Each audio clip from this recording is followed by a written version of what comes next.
अब महाराज सोच रहे हैं कि इस राज्य काज का धन धाम का क्या होगा।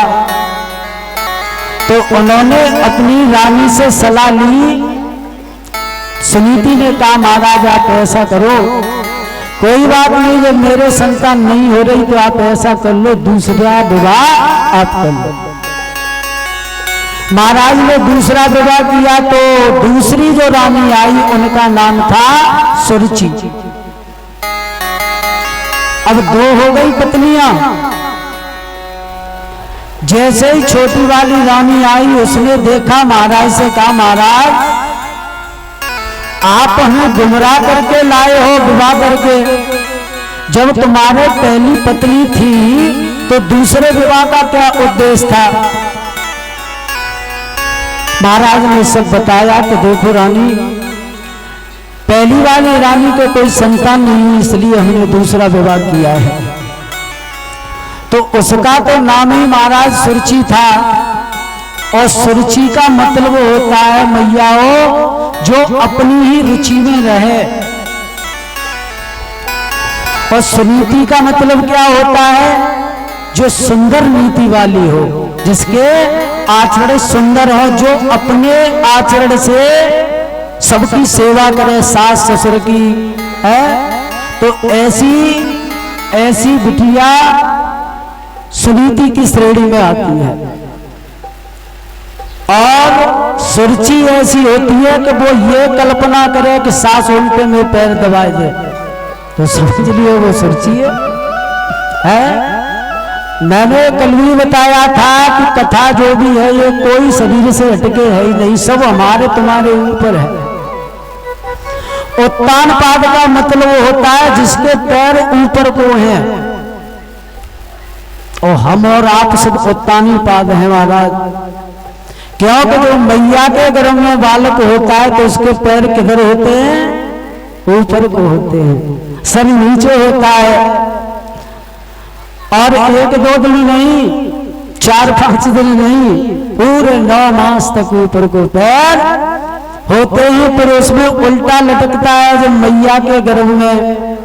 फिर भगवान से प्रार्थना करता है कि प्रभु इसमें तो मुझे इतना कष्ट मिल रहा है मैया के गर्भ में, अगर बालक गर्भ में है और माताओं का मन होता है खटाई खाने का, चुरचुरा खाने का। मैं ये कोई वैसे नहीं बोल रहा हूं, देवहूति को बताया है कपिल देव भगवान ने कि मैया देख कितना जीव कष्ट भोगता है माँ के गर्भ में। इसका नाम शांत योग है। अब मैया ने अगर जरा सी खटाई खा ली और उसका क्या हुआ, जैसे वो 4 महीने का हो गया तो उसके अंग बन के तैयार हो गए, लेकिन उसके ऊपर ये डिस्टेंबर ये त्वचा नहीं आई ये वाली, इसमें भी कई पट्ट होते हैं, तो बिल्कुल कोमल त्वचा है। और मैया ने अगर मिर्च खा ली तो बेचारा अंदर ही अंदर फड़फड़ा रहा है। और मैया बड़ी खुश होती है, गाय तो हमारे पेट में बालक घूम रहा है, लेकिन वो बेचारा मारा जा रहा। और तो और जब बालक पेट में आ जाए तो माता मिट्टी भी खाती है, बहुत मिट्टी खाने का मन होता है। अब मिट्टी खा रही तो उससे उसमें कीड़े जब बनते हैं पेट में अंदर, तो वो भी उस बच्चे को खा रहे हैं, काट रहे हैं बेचारे को, पर क्या करे, निकल नहीं सकता। और कोई नहीं, इस परेशानी से हमारा आप सब गुजर के आए हैं सब।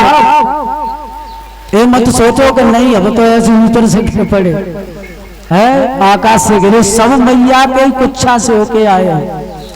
तो हमें भागवत कथा, सत्संग, गुरुजन, भक्तजन और संतजन यही सिखाते हैं कि जन्मम दुखम मरणम दुखम।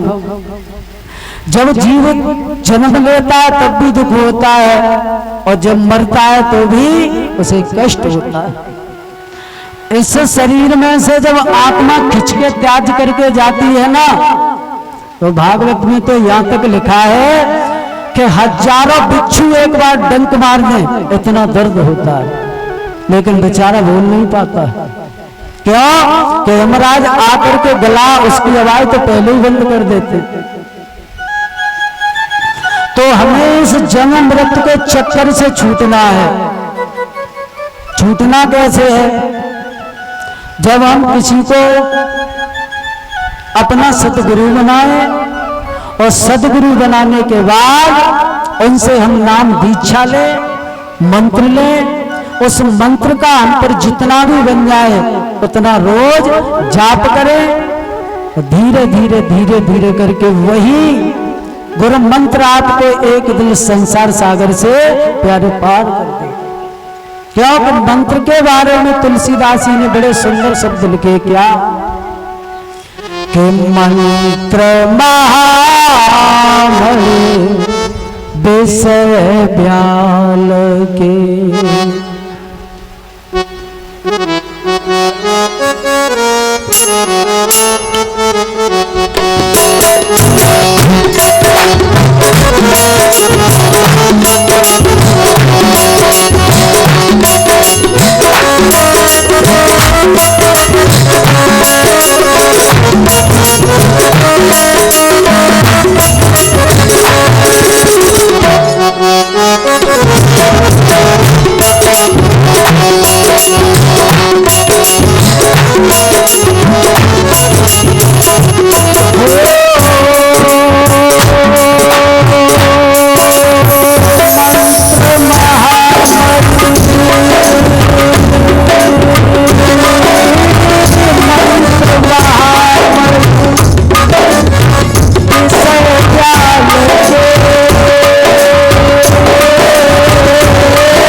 मंत्र महामूढ़ विषय ब्याल के मेटत कठिन कोन को भार। जो सतगुरु ने हमें मंत्र दिया, अगर हम उसका सुबह और शाम जाप करें तो जो हमारे मस्तिष्क के अंदर, हमारे भाग्य में जो बुरे बुरे लेख होते हैं वो सब कट जाते हैं। और ध्यान देना, संसार में तीन चीजें बड़ी विलक्षण हैं। विद्वानों का मत है कि आज के जमाने में उन तीन चीजों से ये सारा संसार चल रहा है। बोले क्या? पहला मंत्र, दूसरा यंत्र और तीसरा तंत्र। अब प्रकाश डालते हैं, समझना। मंत्र का मतलब होता है मन इत त्रायते इत मंत्र, जो हमारे मन को संसार से हटा करके परमात्मा के श्री चरणों में लगा दे। उसे हम क्या कहते हैं परीक्षित महाराज? मंत्र। यंत्र क्या है?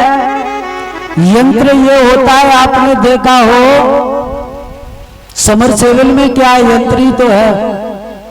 पानी वैसे वाटर लेवल कितनी नीचे होती है, लेकिन जरा सा बटन दबाया पानी ऊपर। ये क्या है? यंत्र ही तो है। अब हम बोल तो धीरे रहे, लेकिन ये आवाज हमारी कहां तक जा रही है? दूर तक जा रही है। वैसे जा पाती? नहीं जाती। क्यों? कि ये यंत्र है।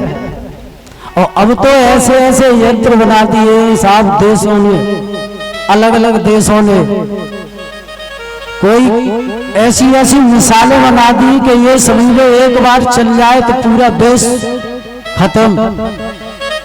ये यंत्र ही तो है।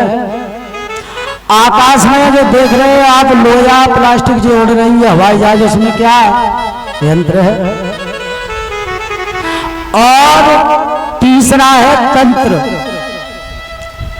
तंत्र वो होता है जो हम पे कोई ऊपरी चक्कर हो जाता है, तो भूत प्रेतों वाला, तो हम लोग जाते हैं सयाने भक्तों के पास, महाराज देखो इस पे क्या परेशानी है, तो वो देख के तुरंत बता देंगे कि इसमें इन्होंने उनकी पूजा नहीं की, ये वाली दिक्कत है। ये तंत्र विद्या है। तांत्रिक लोग इतने इतने तेज होते हैं दादी जी कि आपको यहाँ से वृंदावन में बैठ के बता देंगे कि तुम्हारे घर का दरवाजा किधर है। उन पर वे तांत्रिक विद्या होती है। तो महाराज ये तीन चीजें बड़ी विलक्षण है। इधर महाराज उत्तानपाद के जब 2 विवाह हुए, 2 रानी आ गई, समय को पा करके